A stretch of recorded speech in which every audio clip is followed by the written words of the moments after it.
Let us use Slido to express ourselves. Remember to open a new tab or window.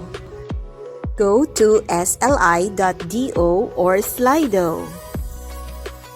Enter the code here.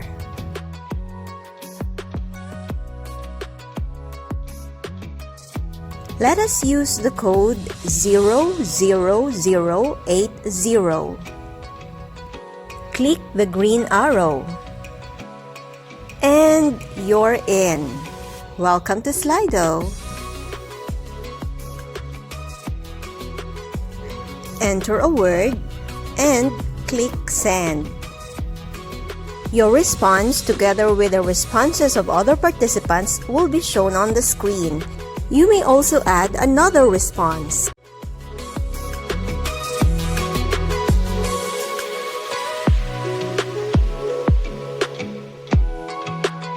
Watch how the word cloud will grow based on the contributions of all the participants.